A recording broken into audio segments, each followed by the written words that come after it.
We meet to celebrate the birthday of America. The coming of a new life always excites our interest, although we know in the case of the individual that it has been an infinite repetition, reaching back beyond our vision, that only makes it the more wonderful.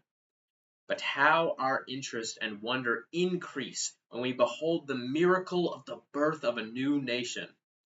It is to pay our tribute of reverence and respect to those who participated in such a mighty event that we annually observe the 4th day of July.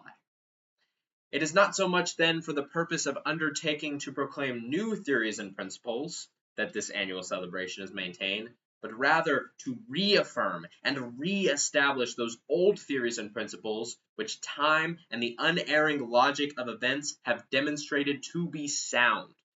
Amid all the clash of conflicting interests, amid all the welter of partisan politics, every American can turn for solace and consolation to the Declaration of Independence and the Constitution of the United States with the assurance and confidence that those two great charters of freedom and justice remain firm and unshaken.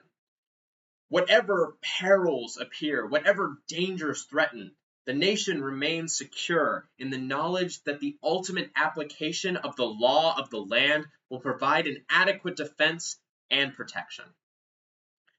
This obedience of the delegates to the wishes of their constituents, which in some cases caused them to modify their previous positions, is a matter of great significance.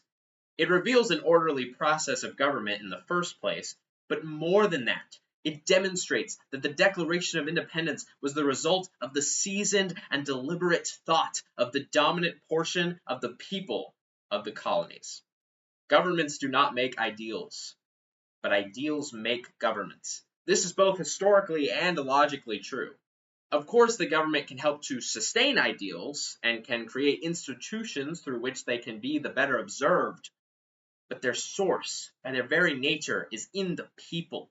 The people have to bear their own responsibilities. There is no method by which that burden can be shifted to the government. It is not the enactment, but the observance of laws that creates the character of a nation. About the Declaration, there is a finality that is exceedingly restful. It is often asserted that the world has made a great deal of progress since 1776. That we have had new thoughts and new experiences which have given us a great advance over the people of that day, and that we may therefore very well discard their conclusions for something more modern. But that reasoning cannot be applied to this great charter. If all men are created equal, that is final. If they are endowed with inalienable rights, that is final. If governments derive their just powers from the consent of the governed, that is final. No advance, no progress can be made beyond these propositions.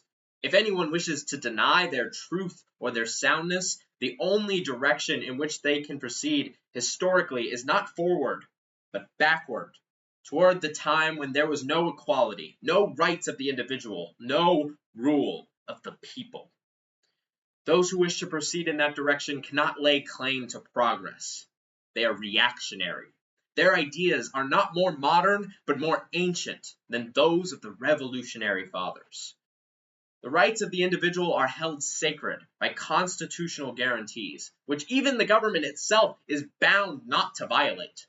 If there is any one thing among us that is established beyond question, it is self-government, the right of the people to rule.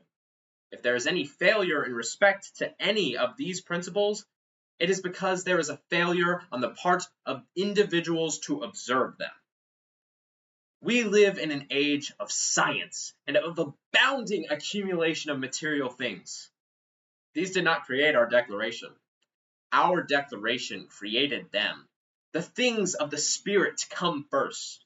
Unless we cling to that, all our material prosperity, overwhelming though it may appear, will turn to a barren scepter in our grasp. If we are to maintain the great heritage which has been bequeathed to us, we must be like-minded as the fathers who created it.